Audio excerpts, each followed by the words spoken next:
So we started Riya Foundation in 2010.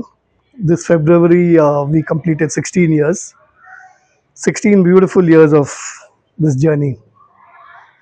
So at Riya, we have 37 residents and 16 staff supporting this entire cause. We are a lifetime care home, so we basically take care of them. So we get our residents are purely those with parents, especially those who are aged or single parent, are able to take care of them, or those who do not have parents, siblings are, they're working, they're not able to take care, or those provided by the government found at railway stations or various other places. Uh, the reason is Dakshin Kannada doesn't have a dedicated care home for the differently abled. So we were the first pioneers in starting a lifetime care home in Dakshin Kannada.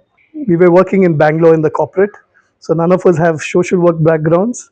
It was purely a question that Keith very casually asked when we were talking.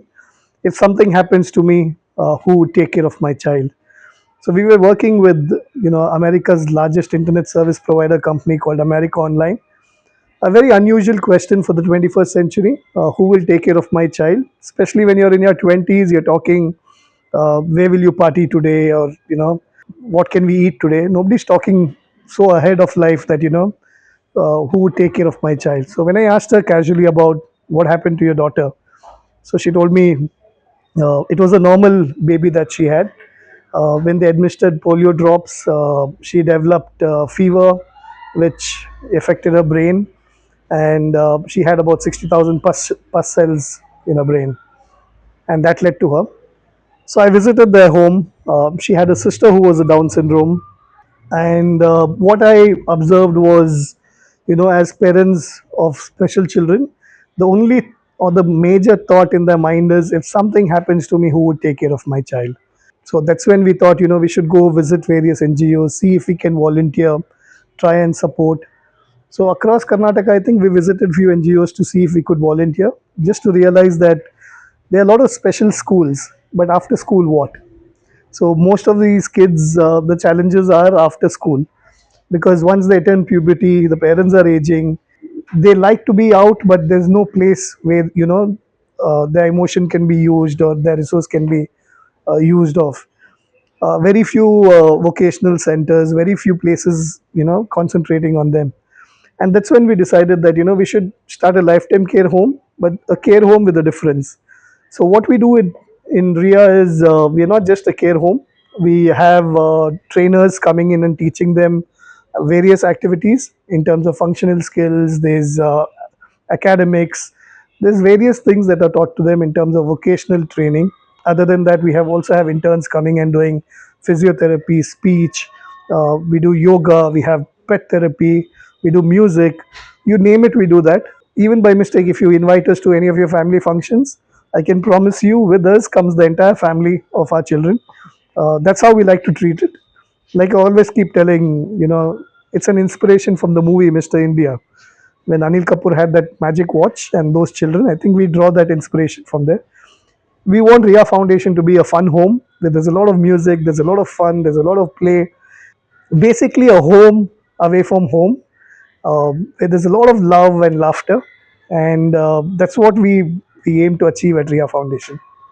This all started when actually this thought was there when I used to see my sister, who was a Down syndrome child, and my parents, even though she was 80% self in self dependent, she my parents used to always worry about her, like if in case she outlives us, how are we going to take care of her, or what are we going to do, how will somebody manage her and all that.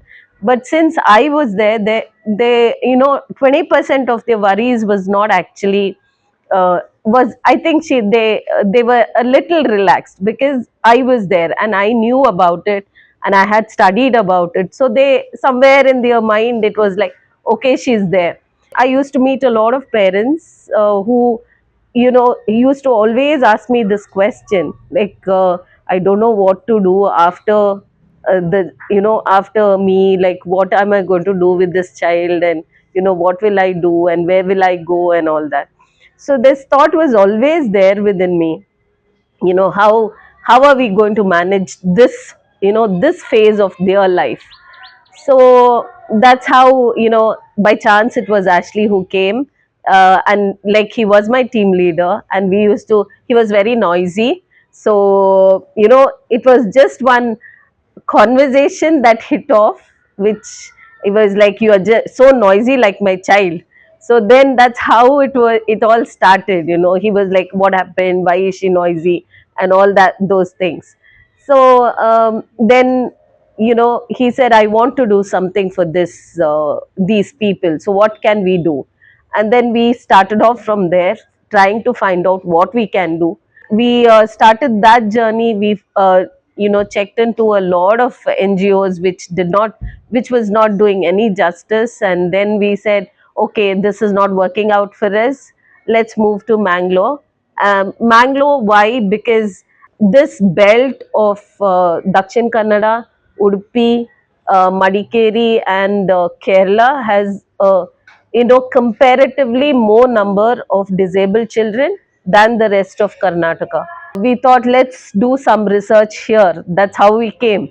We thought we'll do some research here in this belt, and we were trying and finding. I mean, we wanted to do volunteering in NGOs and all that, but then we also saw that there were not many lifetime care homes, and that's when the thought came.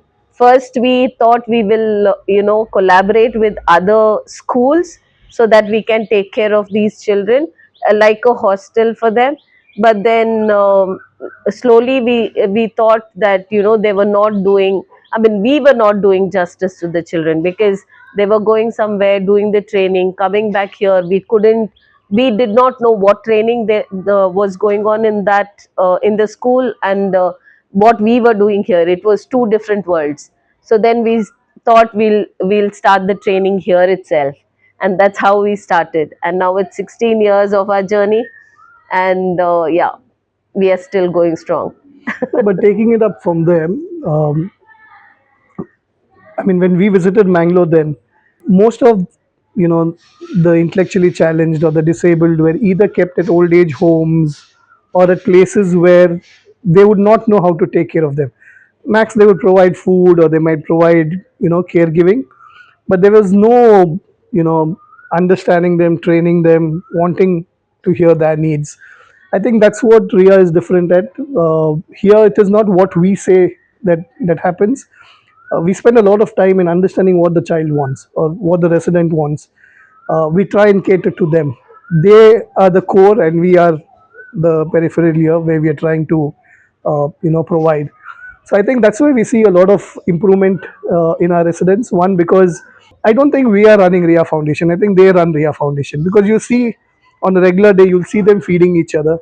You will see them monitoring each other. You will see them guiding them to make sure that they use the toilet, or they make sure to clean the place. So it's a buddy system that's working within them, and that's why we see a lot of progress. And the beauty about it is there is no compulsion for them to do what they have to do. They can just do whatever they want, and we will work around it. So that's what makes it different. When I look back, it was a difficult journey, a very difficult journey, because my daughter was around 8 years when we started this place, and it see I had to cater to her needs as well as cater to the place also and the residents over here. And she was just growing up. She had she wanted more of my attention. So yes, I had to make sure we give her that attention, and also take care of the residents at this place. So that's how we started this buddy system. We wanted her to be friends with the residents of this place, so that it becomes easier for us to manage both the residents and the child. In terms of challenges that you asked, what I remember of, Kirtana also had a normal son Normal son, yeah. along with his daughter. So how do you take care of a normal child and a special child. One was sensitizing the normal child in terms of how Yes. he needs to be taken care of. So when we used to go for meetings, and then that time, when we were just setting up Riya, he would be at home, Taking taking care care of the child. of the child. So that was one beautiful thing. Keith was very, very specific that my daughter will be here with the other children, because it should not be biased. How I take care of my child, all the other children should be taken care of.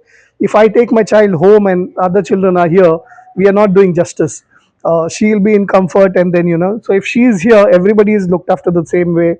We all eat the same food.